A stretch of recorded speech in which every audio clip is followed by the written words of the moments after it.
What does it mean to miss an event so vast, so strange, that it unfolds above us while daily life goes quietly on? Most of us live beneath a sky we barely have time to notice. We move from room to room, year to year, carrying our private worries like small lanterns through the dark.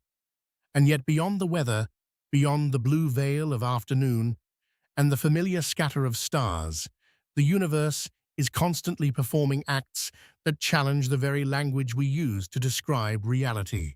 Not loud miracles, not theatrical endings, something more unsettling than that, subtle contradictions, beautiful disturbances, clues that the cosmos may be more unfinished than we imagined. Science often speaks in the calm voice of measurement. It counts, compares, and tests. It tries to replace wonder with understanding. But every so often, the numbers refuse to settle.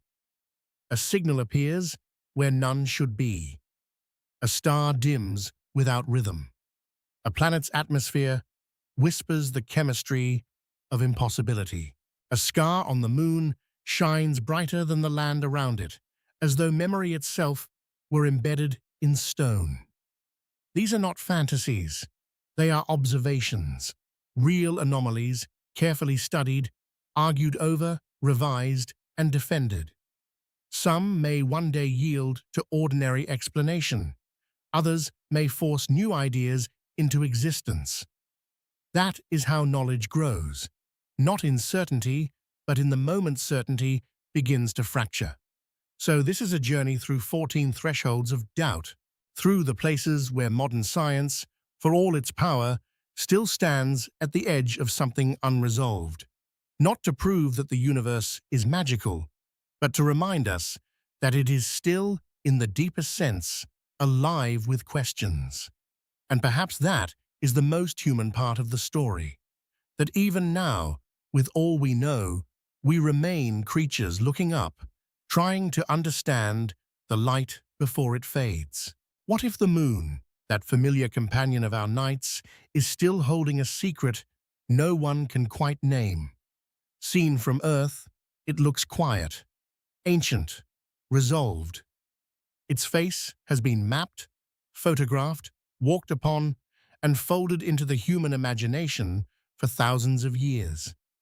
We speak of it as though it were finished, a cold body of dust and stone, a place whose great drama ended long before our species arrived to watch.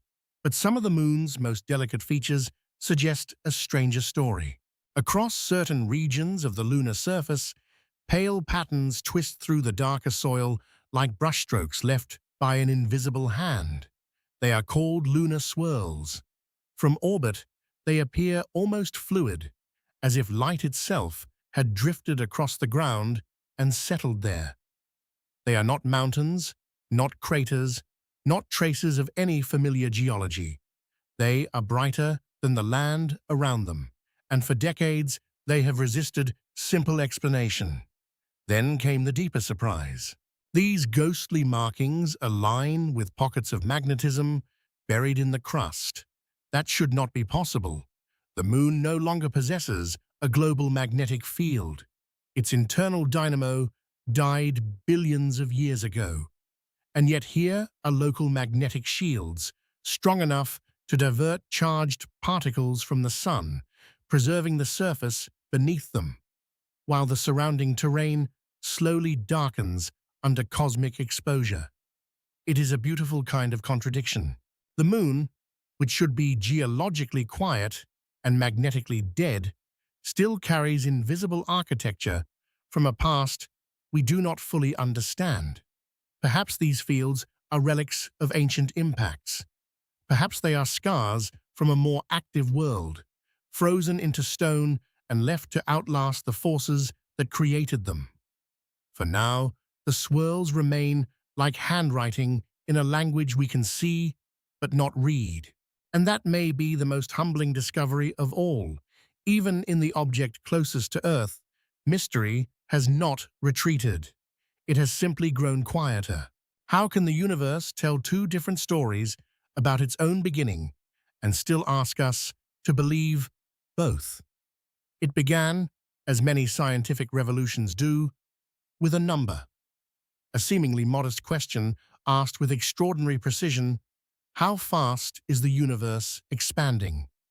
For a long time, the answer felt like something we were slowly pinning down, one decimal place at a time. The cosmos was becoming legible. Our instruments grew sharper. Our confidence deepened. And then the measurements stopped agreeing. One path looked outward through the nearby universe. Astronomers studied pulsating stars and distant supernovas, using them as mile markers across the dark. Their conclusion was clear.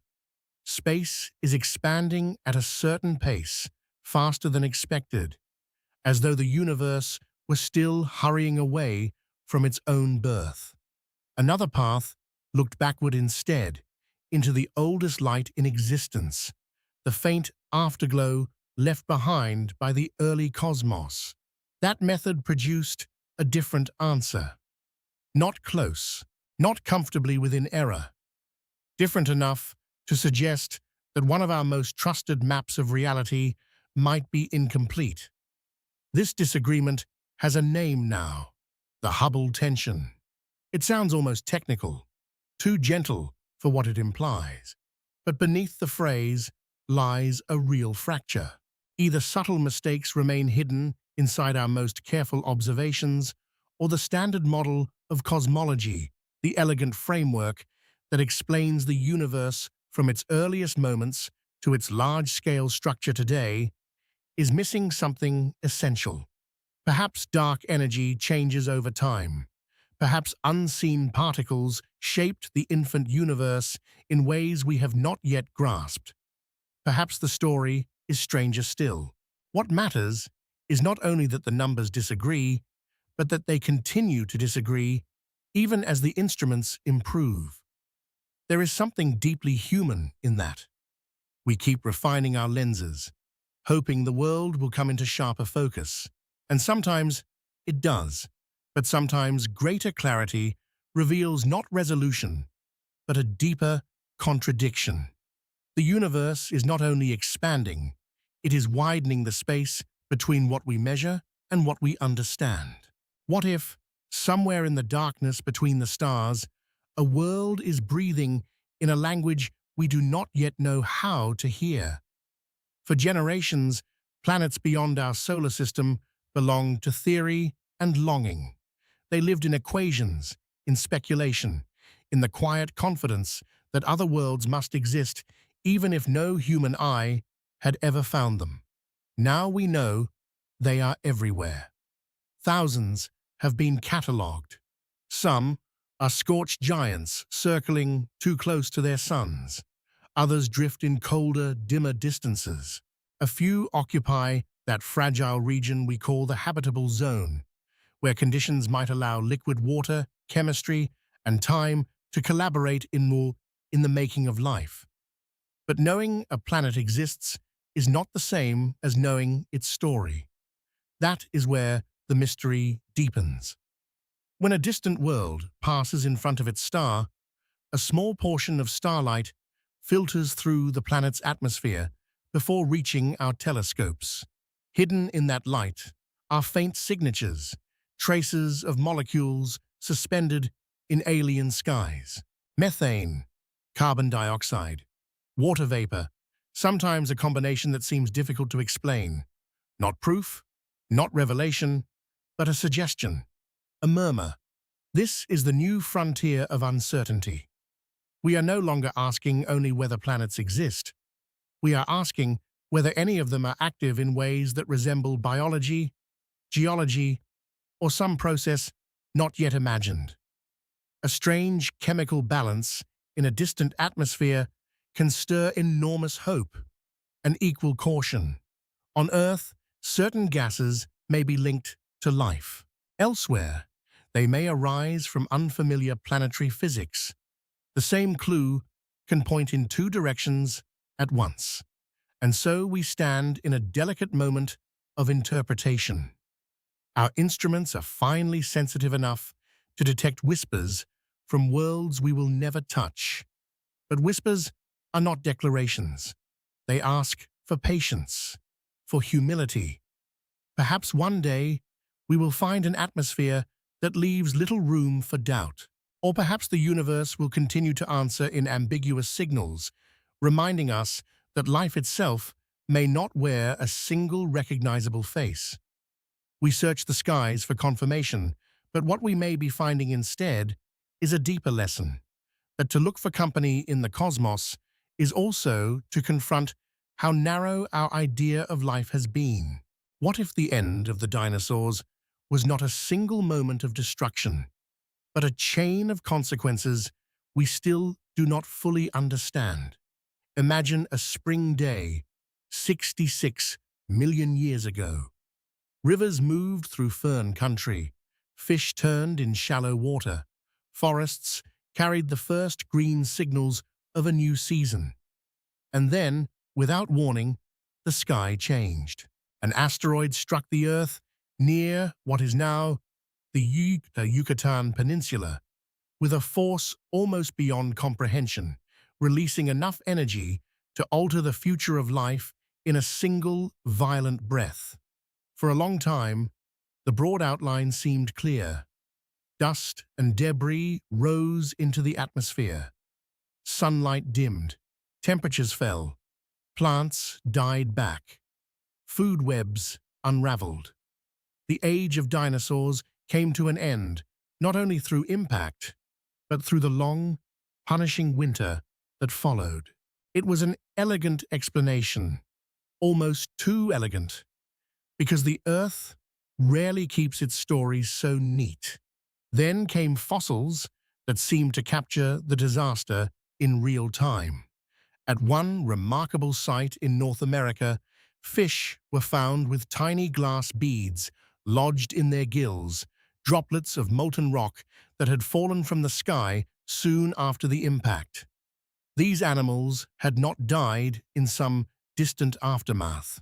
They died within hours, perhaps minutes, while the world was still receiving the first fragments of catastrophe. Life, it seemed, was still proceeding normally until the instant it wasn't. That detail complicates the old picture. If extinction arrived as a long planetary winter, how do we account for the immediacy recorded in those bodies, in that sediment, in that suspended moment between ordinary life and irreversible change? Perhaps the answer is both sudden and slow, a blow that was instantaneous in force, but stretched into months and years of ecological collapse. There is something haunting in that possibility. History often tempts us to search for one cause, one clean turning point. But the Earth reminds us that endings are often layered. A single event can arrive like thunder, yet echo for generations. And sometimes the deepest mystery is not what destroyed a world, but how long that world remained itself before the darkness fully settled in. What if one of the most familiar stars in the sky is already telling us, in silence and in light, that our understanding of stellar life is incomplete? On winter evenings, Orion rises with the confidence of something ancient and well-known. And there, on the hunter's shoulder, glows Betelgeuse, red and unsteady, a star so large that if it stood where our sun now burns, its outer layers would stretch beyond the orbit of Mars.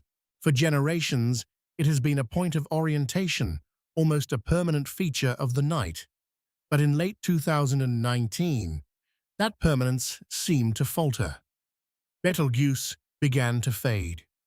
By early 2020, it had dimmed so dramatically that even casual skywatchers could see the change.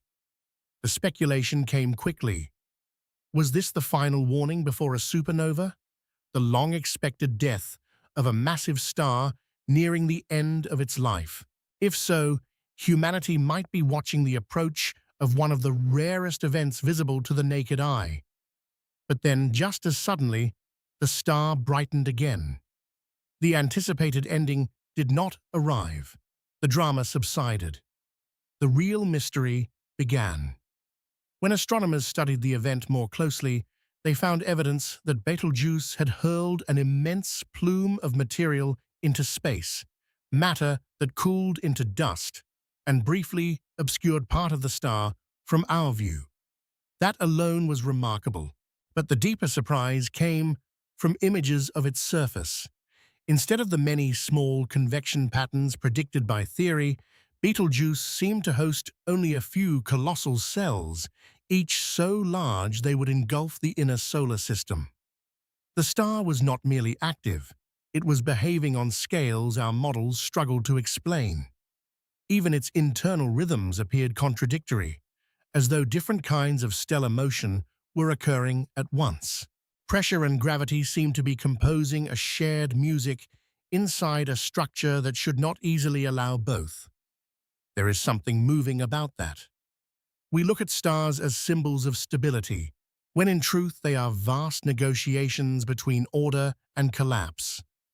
Betelgeuse reminds us that even the heavens nearest to us may be stranger than our diagrams allow. And perhaps the lesson is not only about stars, but about knowledge itself. That familiarity can be the last disguise mystery wears. What if the deepest structures of the universe are not the stars we see, but the invisible scaffolding that holds them in place? At the edge of every galaxy lies a quiet contradiction. The stars move too fast. According to the gravity produced by visible matter alone, many galaxies should spin apart, their outer regions drifting loose into the dark. But they do not. They remain bound, turning with a steadiness that suggests a hidden mass, something present but unseen, shaping motion without offering light. This is the long shadow of dark matter, one of modern science's most enduring mysteries. For decades, dark matter has functioned almost like a placeholder for ignorance, a name for the missing weight in the cosmos. Yet the evidence for it is not trivial. Galaxies rotate as though submerged in vast halos of invisible substance. Clusters of galaxies bend light more strongly than their visible matter should allow. On the largest scales, the web of cosmic structure appears to have formed under the guidance of something that does not interact with light, only with gravity. It is everywhere in the equations and nowhere in the laboratory. That is where the tension sharpens. The universe behaves as though dark matter is real, but every direct attempt to detect the particles that might compose it has come up empty. Detectors buried underground wait for the faintest collision. Colliders search for missing energy that could signal a hidden world. Telescopes scan the sky for unusual radiation. So far, the silence has been unbroken, and so the question widens. Are we hunting a substance that truly exists but barely touches ordinary matter? Or are we standing at the edge of a deeper revision, where gravity itself must be understood differently on cosmic scales?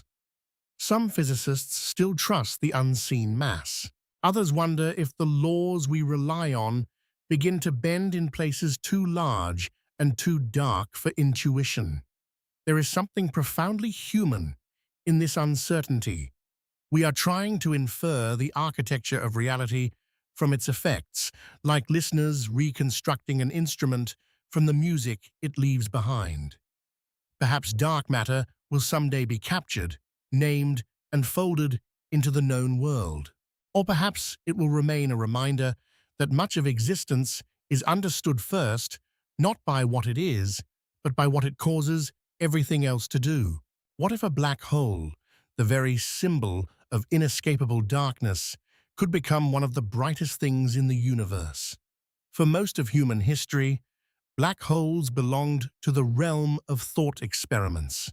They were solutions on paper, places where gravity became so absolute that nothing, not even light, could return. The image was simple and severe, a cosmic grave, a region of perfect concealment.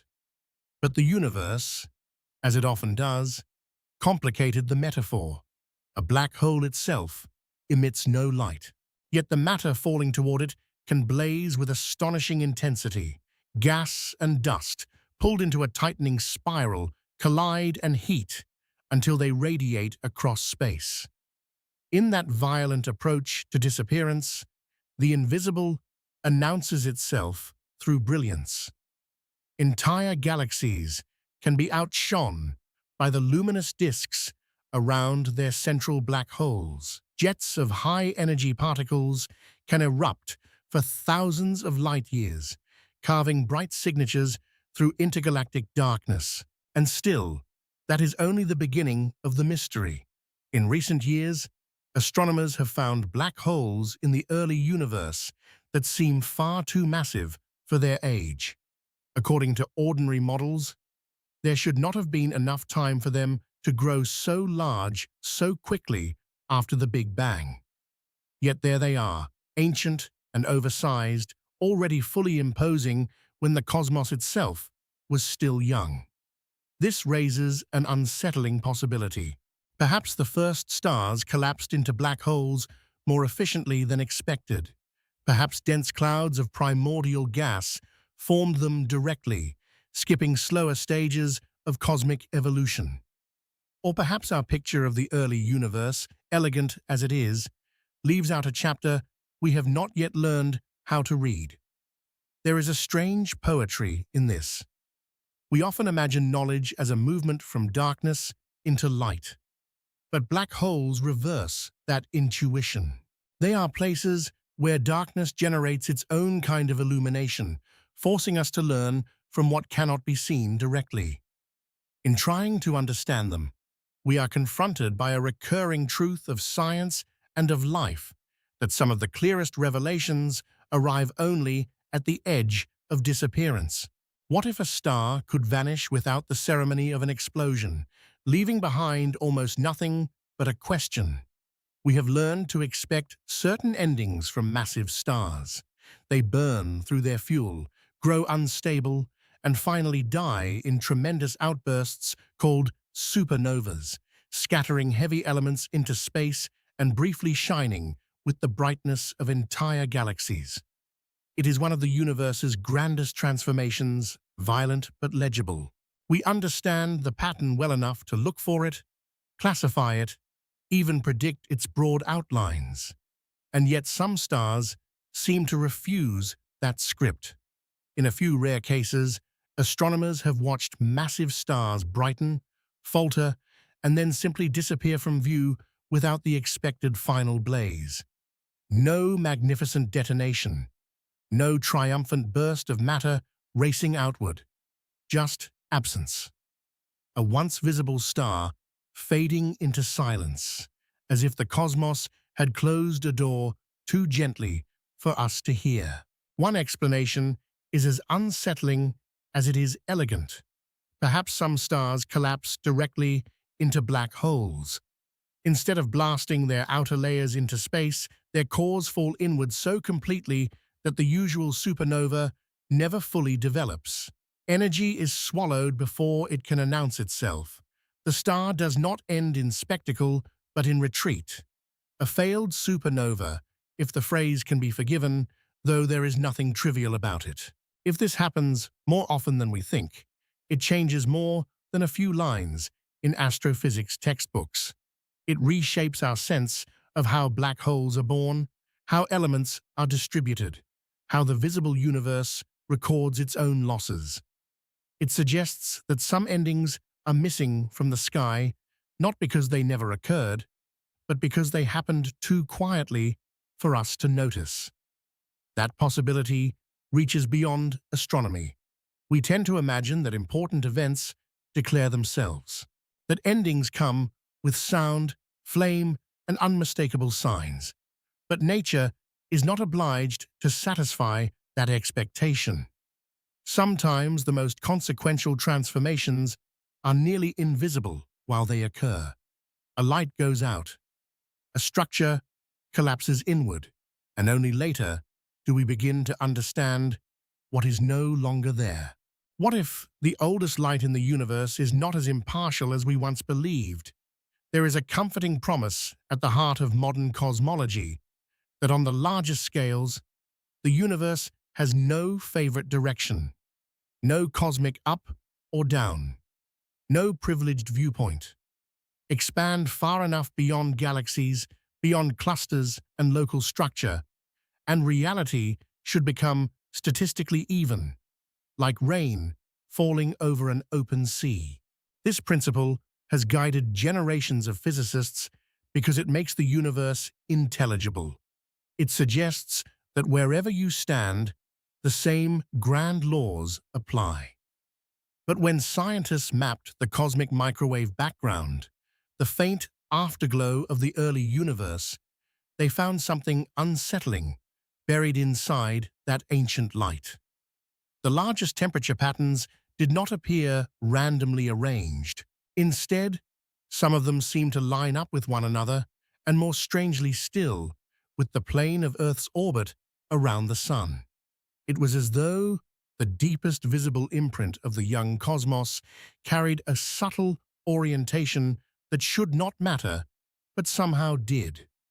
The phrase attached to this anomaly was half joke, half confession. The axis of evil. Not because anyone believed the universe was malicious, but because the result was deeply inconvenient.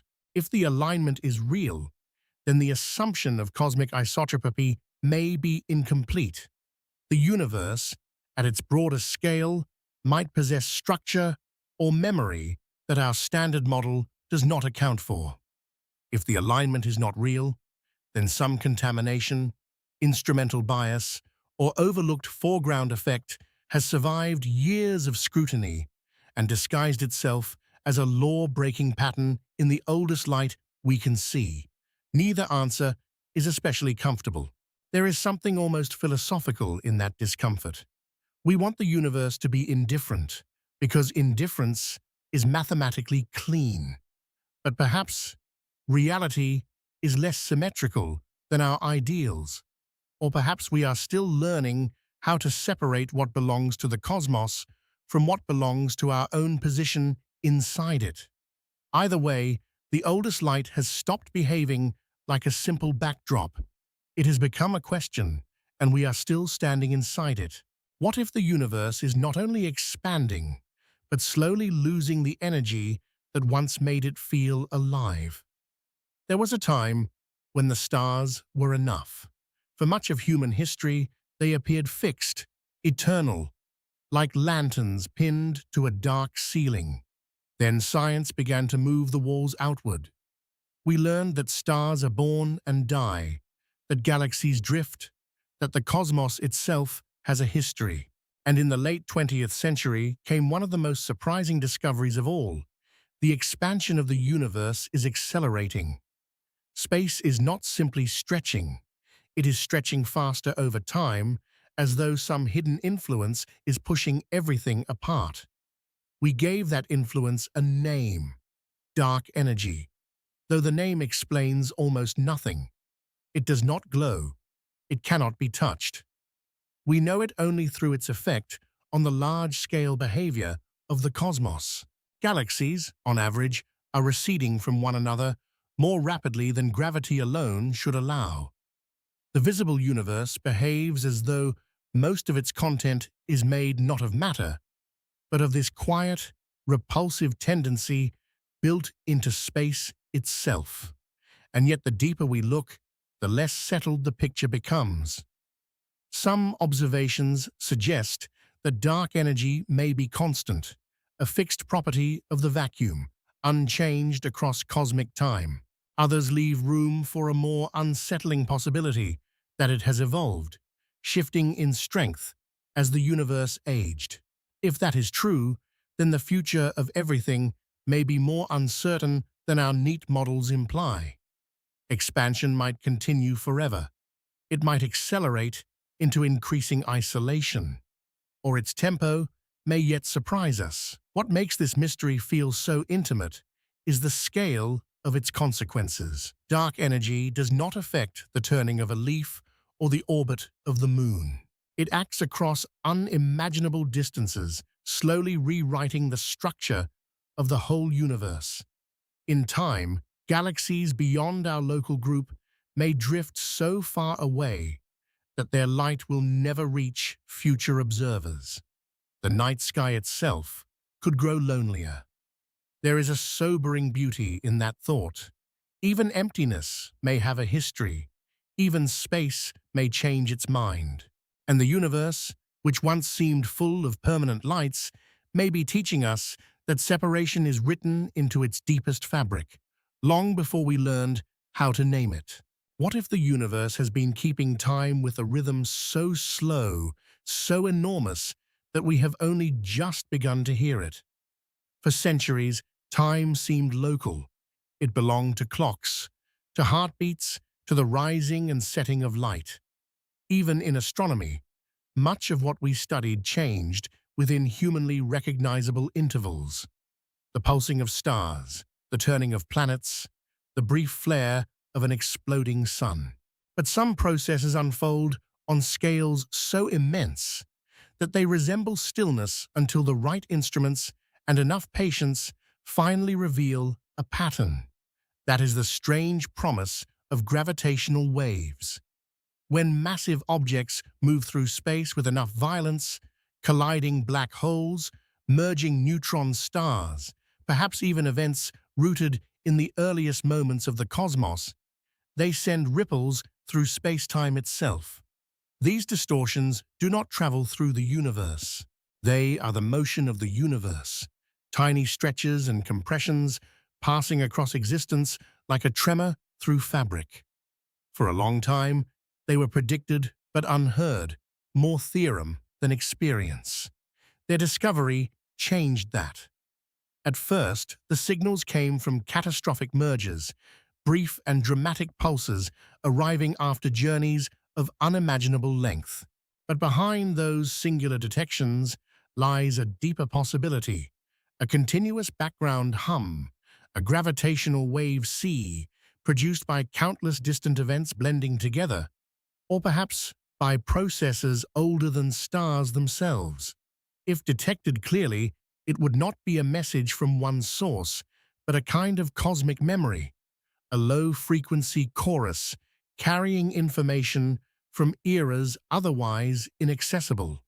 And yet, interpreting such signals is difficult. Noise imitates meaning. Instruments must distinguish between vibration from Earth and vibration from reality itself. Each claimed pattern is shadowed by caution, each advanced by the awareness that the line between discovery and misreading can be very thin.